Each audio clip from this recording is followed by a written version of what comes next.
bienvenidos al módulo de protección de datos personales. En esta serie de charlas vamos a estar conversando acerca de este derecho fundamental y de cómo está regulado en el ordenamiento jurídico, así como también de sus implicancias prácticas. Eso nos lleva a nuestra primera pregunta: ¿qué es la protección de datos personales?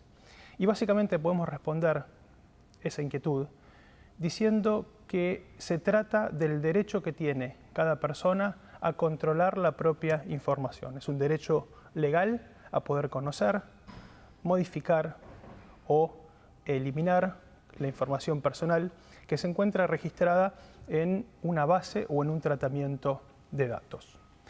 Es un tema muy importante porque en un mundo que está cada vez más basado en el conocimiento, no se puede dejar de reconocer el valor cada vez más importante que tiene la información personal. Y su recopilación y uso indiscriminado puede llegar a causar un riesgo serio en la privacidad de las personas. Es por esta razón que está reconocido como un derecho autónomo e independiente de la intimidad y del derecho al honor. Ahora bien, ¿por qué no alcanzan con estos derechos, con el derecho a la intimidad y el derecho al honor que están reconocidos de bastante larga data? La respuesta a esta pregunta es nada más y nada menos que la tecnología. El avance de la tecnología nos permite procesar cada vez mayor cantidad de información a niveles antes insospechados, y es por eso que aparece la necesidad de regular la protección de los datos personales. Esto lo podemos ver de manera muy gráfica en las imágenes que ahora están en pantalla, que son dos fotografías de dos eventos que ocurrieron en el año 2008 y en el año 2003. Estos eventos, los dos son en la Plaza de San Pedro en el Vaticano, y la ocasión es la entronización de dos papas. La del 2005, el Papa Benedicto XVI, y la del 2013, el Papa Francisco. Aquí podemos ver de una manera muy notoria cómo en la primera imagen solamente una persona está tratando de capturar el momento mediante un teléfono celular, sacar una fotografía, y en 8 años después, tan solo 8 años después, ya prácticamente no se puede contar la cantidad de personas que están tratando de documentar el momento mediante algún tipo de dispositivo digital. Esto implica una multiplicación de las plataformas de captura de información personal, porque como sabemos, la imagen es un dato personal. Por lo tanto, podemos ver muy gráficamente cómo la tecnología multiplica el riesgo a la recopilación y al uso de los datos personales. Por esta razón decimos que tecnología y datos personales son dos conceptos que están íntimamente relacionados entre sí, y que la tecnología es la causa que sea necesario la regulación autónoma del derecho a la protección de los datos personales. ¿Cómo está reconocido este derecho en nuestro ordenamiento jurídico? En el año 1994, cuando se sanciona la reforma de la Constitución Nacional, se incorpora en el artículo 43 la garantía del habeas data, que es una acción sumarísima que le permite al interesado poder acceder a la información personal que de su persona se encuentra registrada en una base de datos, rectificarla en el caso de que esté incorrecta, desactualizada, y en el caso de que no quiera seguir otorgando su consentimiento, eliminarla y suprimirla de cualquier proceso de datos de que esté siendo objeto de tratamiento. Esto es, entonces, hay una acción judicial que le permite al usuario controlar la información personal. Posteriormente se sanciona la ley 25.326, esto es en el año 2000, y esta ley tiene la característica de establecer dos regímenes diferenciados. Por un lado, se reconoce el derecho de las personas a controlar la información personal, y por el otro lado se establece un verdadero régimen jurídico para los procesamientos de los datos. Esto es, que establece requisitos y obligaciones que deben cumplir aquellos que lleven adelante un procesamiento de datos personales. Este esquema jurídico se completa en la República Argentina con el dictado del decreto 1558 en el año 2001, que reglamenta la Ley de Protección de Datos y establece un órgano de control, en aquel momento la Dirección Nacional de Protección de Datos Personales, organismo que posteriormente fue reemplazado por la Agencia de Acceso a la Información Pública, que también contiene dentro de su estructura administrativa una Dirección Nacional de Protección de Datos Personales.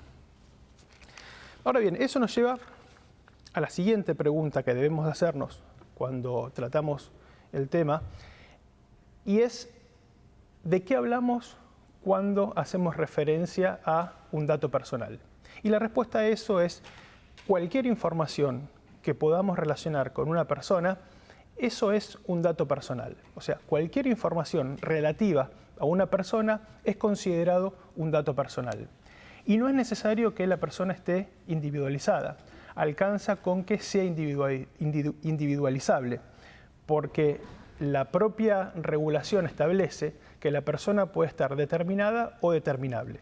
Y por determinable quiere decir que mediante algún mecanismo nosotros podamos llegar a identificar quién es el titular de los datos. Entonces, no es necesario que la persona esté perfectamente individualizada, alcanza con que sea posible su individualización, por ejemplo, aplicando algún mecanismo que nos permita entender quién es la persona que se encuentra detrás de esos datos personales.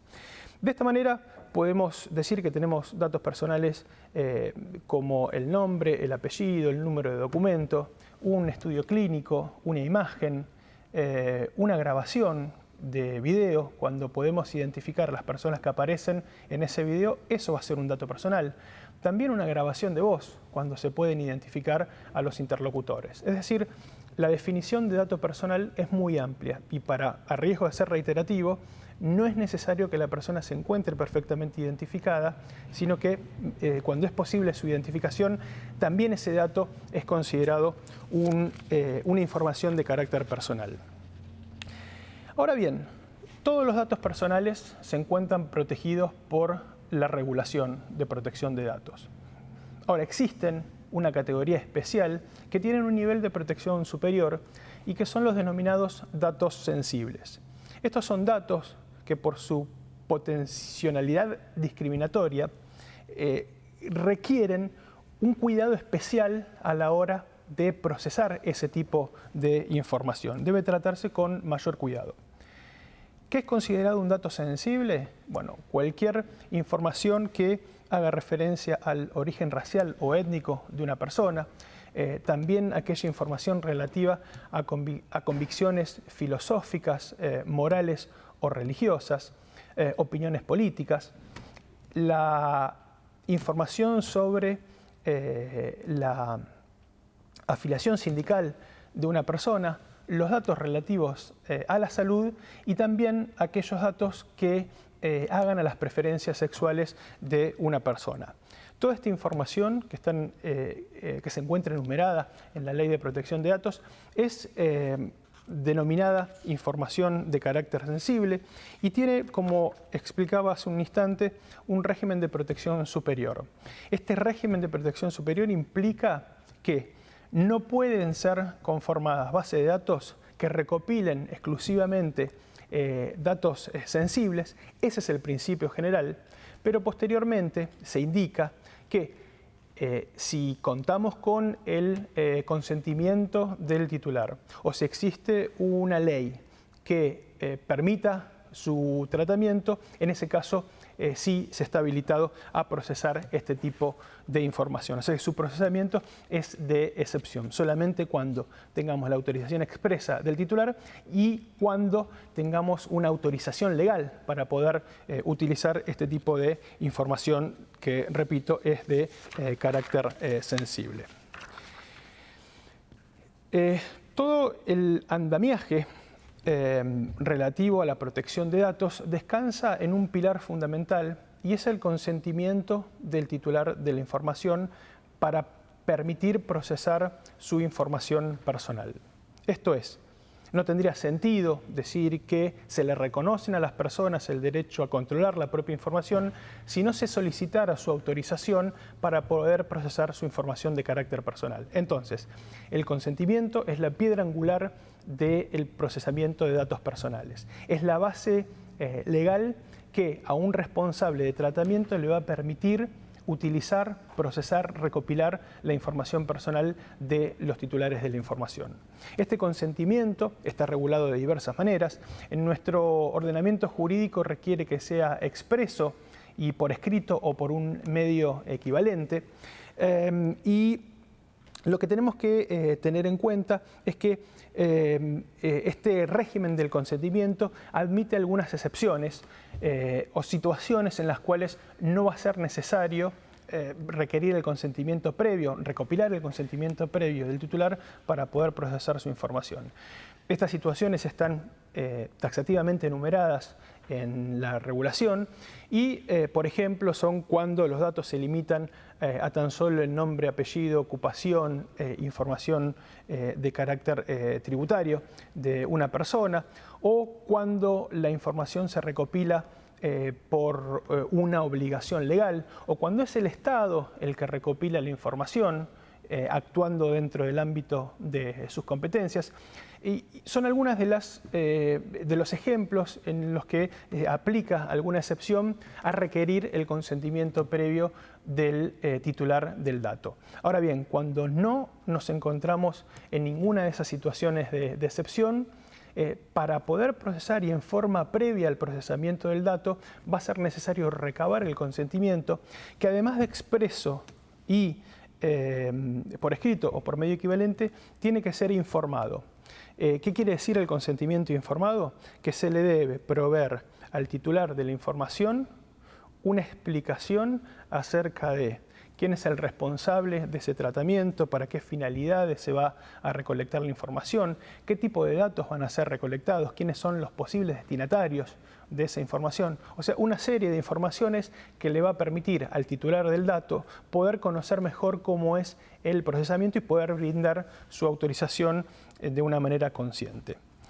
También tenemos que destacar que el consentimiento es la única base legal que permite el procesamiento de los datos en la regulación argentina, pero también en la mayoría de las regulaciones latinoamericanas.